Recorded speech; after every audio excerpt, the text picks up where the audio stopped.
This update is sponsored by Movement Watches. Want to look stylish without breaking the bank? Up your watch game and get 15% off with free shipping and free returns by going to mvmt.com/theknow. Welcome to The Know, I'm Ashley. We got some juicy rumors about the upcoming Super Smash Bros. Game for Nintendo Switch. Now this one comes from GameFAQs poster VergeBen, who's been correct with information in the past, so worth paying attention to. The most interesting rumor is that the game will be a sequel, not a port of the Wii U game, which has been the speculation, but it's nice to have someone with some credibility saying the same thing. The poster added that the new Smash game will have some reused assets though, so there is that. As for the roster, in addition to the Inklings from Splatoon, we'll also see legendary Metroid boss Ridley, supposedly, which is crazy, and Simon Belmont from the Castlevania series. The poster also said that the entire lineup from the Wii U and 3DS games is going to return, as will the Ice Climbers, which will be welcome news to all of the Ice Climbers fans. I remember people were pretty upset when they weren't in the last one. All interesting rumors, we'll wait and see if they pan out. The game is expected to make a huge appearance at E3 in just a couple weeks, where we should see a lot more. Now, Sony just released a launch trailer for one of its much anticipated exclusives that's coming out later this week. Detroit Become Human is going to be out on Friday. The trailer shows off the backstories of all three of its main characters. All three are AI androids. There's Kara, who looks to be kind of a housekeeping robot in a bad situation, Connor, who looks like he could be a government sniper, and Marcus, a revolutionary who wants to free other AI. The trailer highlights the branching nature of the game, where the choices you make are going to affect the game's outcome. It's coming out pretty quick here. It is going to be a PlayStation exclusive, so just PlayStation 4, PlayStation 4 Pro. You'll be hearing a lot more about it when the review embargoes lift coming up till release. And it looks like Best Buy is shutting down one of its discount gaming programs, which is a bummer for a lot of people. In a leaked memo that was posted by Deals Hunter Wario 64, the retailer says it's discontinuing its Gamers Club Unlocked program. If you're not familiar with it, the program gave discounts on most all the video games sold at Best Buy, like 20% off all new video games and pre-orders, and a 2-year membership was $30 in the past, which, well, meant you didn't have to buy that many games to make it worth it. The leaked memo said, "For a variety of reasons, we've decided that our Gamers Club programs will not be accepting new members. This includes both the free Gamers Club membership and Gamers Club Unlocked." It added that existing members will still receive their benefits until the subscriptions expire, but new customers won't be able to subscribe. So, from the sounds of it, just the program wasn't financially worth it for Best Buy, but still sad to see it go, because it's always good to have deals for gamers. Now, apparently, it's been a pretty tough development process for the upcoming PlayStation 4 exclusive Dreams. The game's director, Mark Healy from Studio Media Molecule, told GamerHub TV the game has been rebooted twice, which is generally not a great sign, but he added that Sony has continued to support the game and the studio despite all the issues over the past 6 years. The studio has made classic games like Little Big Planet and Tearaway, so kind of makes sense Sony would stick by them. They have a great track record and they've made some incredible games. Still, that's tough, and good on Sony, because that's always a big financial investment. The dev also showed off some footage of the game. It looks like it's gonna be worth the wait, because, well, it's looking really beautiful. And like Little Big Planet, it lets you build your own creations, even your own separate games, and also has a separate story mode. It's due out sometime this year, and an exact release date hasn't been set. We'll see if we get something next month. Now, if you've jailbroken your Switch, watch out, be careful, because it looks like Nintendo may be banning cracked devices. Various Switch hackers have been tweeting screenshots recently of their consoles that are now unable to do things like log into the eShop. One of those was the console hacker Cyrez, who posted screenshots and said, "Fun fact, this is my first Nintendo console to get banned from online services ever. Kind of feels like I've hit a milestone." Another console enthusiast, Shiny Quagsire, tweeted that they can't eShop, can't online, can't friends, can't post, but they added that news is fine, updating apps is fine. Of course, we reported some people found success jailbreaking their Switches thanks to a hardware issue that is currently unpatchable on the existing hardware, so this could be Nintendo starting to crack down on those consoles. Be careful out there if you're doing homebrew, anything like that.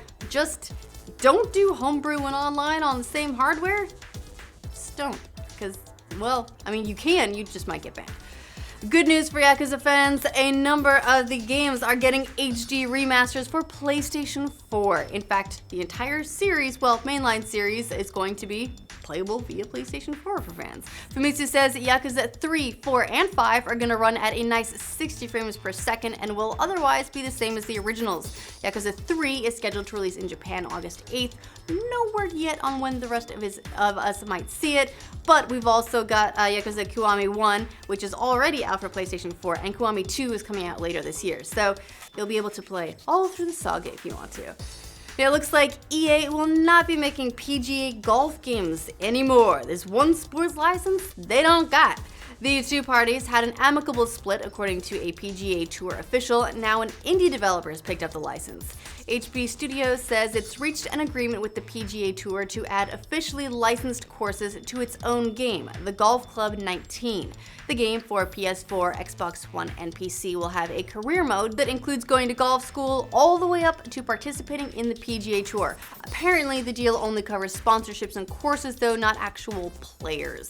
The PGA Tour's licensing director, Matt Iofredo, told GolfChannel.com they had a long-term successful partnership with EA, but apparently it was time to move on.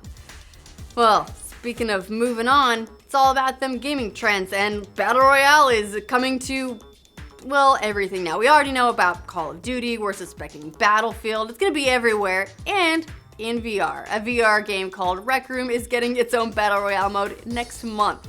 The mode is called Rec Royale and involves 16 players squaring off in a national park. Of course, you can scavenge for loot, defeat everyone else to be the last one standing. It's going to be available June 7th, just in case you don't have enough Battle Royale games to keep your eyes on yet. Although, being VR, it's kind of cool. Now we gotta look at some brand new screenshots for the upcoming old school RPG Octopath Traveler for Nintendo Switch. Square Enix officially released the batch, which gives us a closer look at two of the game's main characters as well as the larger world. The newly unveiled characters include the scholar Cyrus, who uses magical elements and studies enemies to exploit their weaknesses. And there's Ophelia, who looks to be a healer type. She uses recovery magic and resurrects party members. Now we also got a look at 8 different regions in the game where each of the characters hail from, as well as various weapons and character attributes. Man, this game is one I've got my eye on. It looks really cool. It's coming to the Switch July 13th. I kind of wish it was now. I was so excited though that they at least put a demo out. The visual style on it, the kind of like tilt shift look, is really cool and unique. So we'll see, but I'm excited about it. Some new Pokemon are coming to Pokemon Go. Well, I mean some new forms, that is. Nintendo announced that Pokemon Go is getting ALOLAN forms of Pokemon that were originally discovered in the Kanto region. In a post on the game's website, the company wrote, "These unique variants were first seen in the Pokemon Sun and Pokemon Moon video games, and they will make their way to Pokemon Go in the coming weeks." There are 18 of the forms, and I assume they'll all come to the game. If not now, then sort of in waves. So hey, if you are still a Pokemon Go player, nice little treat. Netflix has become the go-to home for our comedy specials, resurrected fan favorite TV shows. Well, sometimes, although apparently they did turn down The Expanse, and oddly enough, about a billion Adam Sandler movies. And now they're gonna be home to the Obamas. It's true, Barack and Michelle Obama have a production company, Higher Ground Productions, and they've signed a multi-year deal with Netflix to fund and distribute content, including movies and series, both scripted and non-scripted. The 44th president said, "We hope to cultivate and curate the talented, inspiring, creative voices who are able to promote greater empathy and understanding between peoples and help them share their stories with the entire world." Sounds like it's all pretty positive, pretty nice. I'm digging it. Can't wait to see what they've got in store for us. Now, speaking of everything being nice and positive and awesome, we have known for a while there is a second Lego movie coming. It's been in the works, but now we know a little bit more thanks to the glory that is Twitter. The official title for the sequel is The Lego Movie 2, the second part, and it will be in theaters February 2019.